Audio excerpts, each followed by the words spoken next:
السلام علیکم ورحمۃ اللہ وبرکاتہ۔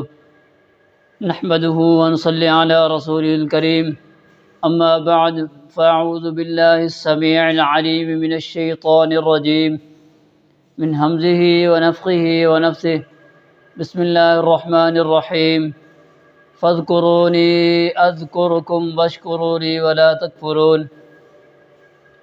محترم سامعین کرام، آج میں آپ کو ایک ایسے عمل کے بارے میں بتاؤں گا کہ جو بڑا ہی زبردست عمل ہے، اور جس عمل کے بارے میں اللہ کے نبی صلی اللہ علیہ وسلم ارشاد فرماتے ہیں کہ وہ عمل جو ہے اللہ رب العالمین کو بڑا ہی محبوب ہے، بڑا پسندیدہ ہے، اور جب قیامت کے دن بندے کے نامہ اعمال کو تولا جائے گا تو جس کے نامہ اعمال کے اندر وہ عمل ہوگا، آپ علیہ الصلاۃ والسلام ارشاد فرماتے ہیں کہ اس شخص کا نامہ اعمال، اس کا ترازو جو ہے بھاری ہو جائے گا۔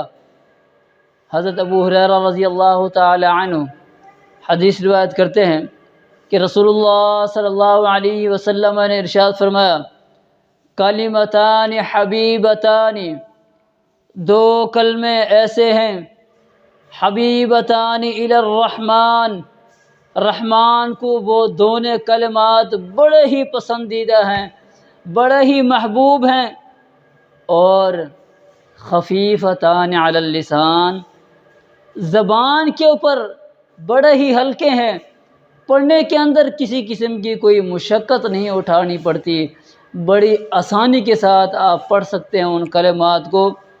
لیکن آگے فرمایا ثقیلتان فی المیزان، میزان کے اندر، ترازو کے اندر بھاری ہوں گے۔ وہ کلمات کون سے ہیں؟ فرمایا سبحان اللہ وبحمدہ، سبحان اللہ العظیم۔ یہ کلمات اللہ کے نبی صلی اللہ علیہ وسلم نے سکھائے ہیں، اور ان کلمات کی فضیلت بیان کی ہے کہ یہ اللہ کو بڑے ہی محبوب ہیں، بڑے ہی پسندیدہ ہیں، اور قیامت کے دن ترازو کے اندر جب ان کلمات کو رکھا جائے گا تو ان کی وجہ سے، ان دو کلمات کی وجہ سے اعمال نامے والا ترازو جو ہے بھاری ہو جائے گا۔ تو محترم سامعین کرام، اس کو اختیار کریں، عمل کریں، اور کثرت کے ساتھ پڑھا کریں۔ اللہ رب العزت سے دعا ہے کہ اللہ تعالیٰ ہمیں عمل کرنے کی توفیق عطا فرمائے۔ وما توفیقی الا باللہ۔